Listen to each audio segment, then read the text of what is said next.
હું Patel Suryakant Prahladbhai, Vijaynagar higher secondary school Nanapura Ahmedabad, ધોરણ 11-12 કોમર્સમાં અર્થશાસ્ત્ર વિષય ભણાવું છું. આજે આપણે પાઠ ચોથામાં ચોથો તાસ લઈ રહ્યા છીએ. ત્યારે એમાં આજે આપણે મધ્યસ્થ બેંક, એનો અર્થ, એના કાર્યો, નાણાકીય કાર્યો અને બિન નાણાકીય કાર્યોની આજે ચર્ચા કરીશું.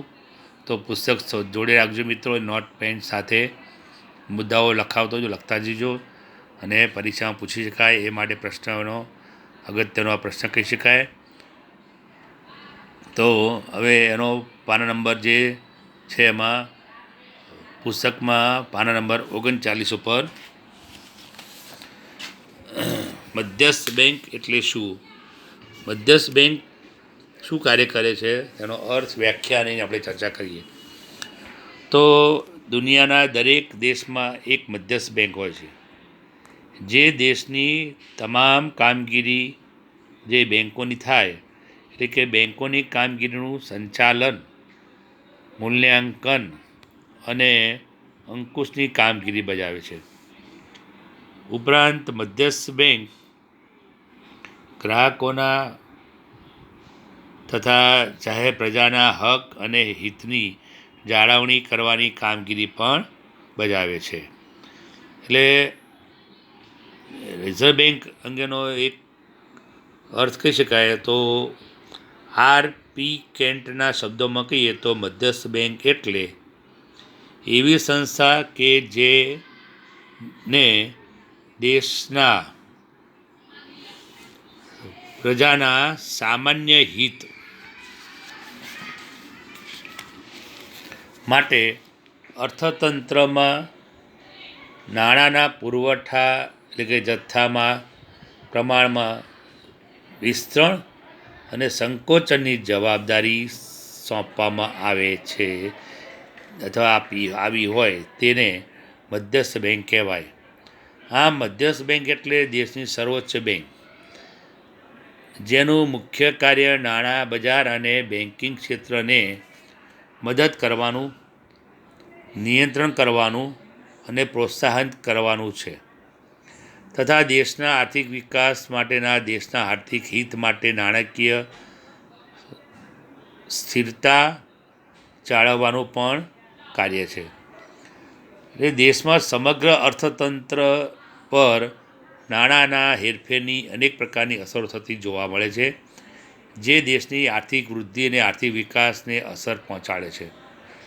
એટલે નાણાકીય વ્યવહારોના નિયંત્રણ અને નાણાંની જે મૂલ્યની જાળવણીની જવાબદારી મધ્યસ્થ બેંક દ્વારા જ બજાવવામાં આવે છે.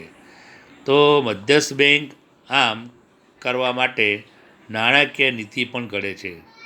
ટૂંકમાં મધ્યસ્થ બેંક અર્થતંત્રમાં આર્થિક વિકાસની જવાબદારી પણ સ્વીકારે છે. એટલે મધ્યસ્થ બેંક સરકારને પણ નાણાકીય સલાહ સૂચનો પણ આપે છે.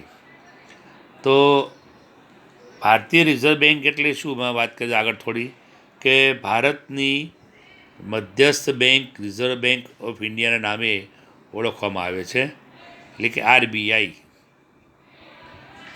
1934ના રિઝર્વ બેંક ઓફ ઇન્ડિયાના ધારા મુજબ આરબીઆઈની સ્થાપના એપ્રિલ 1935માં થઈ હતી. ₹5 કરોડના ખાનગી મૂડીરોકાણથી રિઝર્વ બેંકની શરૂઆત થયેલી, એટલે સ્થાપનામાં જાન્યુઆરી 1, 1949માં આરબીઆઈની, એટલે કે રિઝર્વ બેંક ઓફ ઇન્ડિયાનું રાષ્ટ્રીયકરણ કરવામાં આવ્યું, એટલે સરકાર હસ્તક. આરબીઆઈ દેશની સર્વોચ્ચ બેંક, એટલે એપેક્સ બેંક છે, જે સમગ્ર બેન્કિંગ ક્ષેત્રની કામગીરી પર ધ્યાન રાખે છે, તેનું નિયંત્રણ પણ કરે છે અને સાથે સાથે ભારતની નાણાકીય નીતિ પણ ઘડે છે.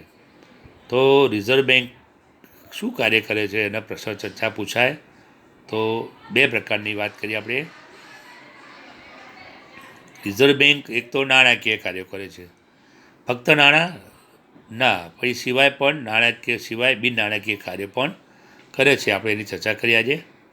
તો નાણાકીય કાર્યમાં તો પહેલું અગત્યનું કાર્ય એક જ કહેવાય, મુખ્ય કાર્ય, કે ચલણ બહાર પાડવાનું કાર્ય, ₹2 અને ₹2થી વધુ રકમની નોટો છાપવાનું અને બજારમાં મૂકવાની ફરજ રિઝર્વ બેંક બજાવે છે. જ્યારે ચલણી સિક્કાઓ અને ₹1ની કાગદી નોટો એ ભારત સરકારના નાણાં ખાતા દ્વારા બહાર પાડવામાં આવે છે. પરંતુ સરકારના એજન્ટ તરીકે આરબીઆઈ તેની વહેંચણી પર જવાબદારી પણ સ્વીકારે છે, એટલે કે વહેંચણી કરવાની જવાબદારી નિભાવે છે. બીજું કાર્ય છે સરકારના બેન્કર તરીકેનું. સરકારની બેન્કર તરીકે શું કે રિઝર્વ બેન્ક કેન્દ્ર સરકાર અને રાજ્ય સરકારોની બેંક તેમના નાણાકીય એજન્ટ તરીકે અને નાણાકીય સલાહકાર તરીકેની પણ ફરજ બજાવે છે. તો એજન્ટ તરીકે સરકારના બોન્ડ, સરકારના ખાતાઓ, ચલણી સિક્કાઓ, ₹1ની નોટ વગેરેનો વહીવટ પણ કરે છે અને સરકારને ધિરાણ પણ આપે છે. ત્રીજું કાર્ય બેંક અને બેંકોના અંતિમ સહાય તરીકેની કામગીરી કરે છે. રિઝર્વ બેંક ભારતની બધી જ શિડ્યુલ બેંકોની બેંક તથા નિયમનકાર છે. તે બેંકોની રોકડ અનામતો પ્રમાણનું સંચાલન કરે છે, વેપારી બેંકોની ધિરાણ અંગેની નીતિ, તેની દિશા નક્કી કરે છે અને વ્યાજના દર પણ આદેશ કરે છે, નક્કી કરે છે. કોઈ પણ શિડ્યુલ બેંકની કામગીરીની નાણાકીય કટોકટીના સમયે પણ તે અંતિમ સહાયક તરીકેની કામગીરી એટલે કે જવાબદારી સ્વીકારે છે, નિભાવે છે. ચોથું કાર્ય છે શાખ નિયમનની કામગીરી. નાણાકીય નીતિના વિવિધ સાધનો વડે રિઝર્વ બેંક વેપારી બેંકોની શાખ સર્જનની પ્રવૃત્તિ તથા નાણાંના પુરવઠાનું નિયમન પણ કરે છે. એના પછીનું કાર્ય છે વિદેશી હુંડિયામણની જાળવણીનું કાર્ય. જ્યારે હુંડિયામણનો દર કાયદાકીય રીતે સ્થિર રાખવામાં આવે ત્યારે રિઝર્વ બેંક હુંડિયામણનો દર નક્કી કરે છે. જ્યારે વિદેશી હુંડિયામણનો દર બજારમાં તેની માંગ એટલે કે નાણાંની માંગ અને તેના પુરવઠા એટલે કે બજારમાં નાણાંના પુરવઠાના આધારે નક્કી થતો હોય છે, ત્યારે આરબીઆઈ એટલે કે રિઝર્વ બેંક ઓફ ઇન્ડિયા બજારમાં વિદેશી હુંડિયામણની ખરીદી કે વેચાણ કરીને દેશની હુંડિયામણની સરખામણીમાં ભારતના રૂપિયાનું મૂલ્ય જાળવે છે. આમ રિઝર્વ બેંક ભારતના ચલણનું મૂલ્ય અને દેશોના ચલણની સાથે એનું જાળવણીનું મૂલ્યાંકન કરવાનું કાર્ય પણ કરે છે. રિઝર્વ બેંક ભારતના વિદેશી હુંડિયામણના જથ્થાની સાચવણી પણ કરે છે, તેમજ ભારતમાં આવતી વિદેશી મૂડી કે ભારતની બહાર જતી ભારતીય મૂડી એટલે કે વિદેશી મૂડી પર પણ ધ્યાન રાખે છે. આટલા આપણે જેવા કાર્યો એ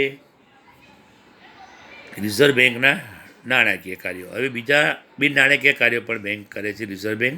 તો પહેલું એનું કાર્ય છે બિન નાણાકીય નિયમન અને દેખરેખની કામગીરી. રિઝર્વ બેંક નાણાં ઉપરાંત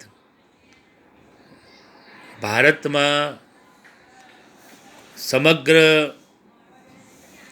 મૂડી બજારની અને નાણાકીય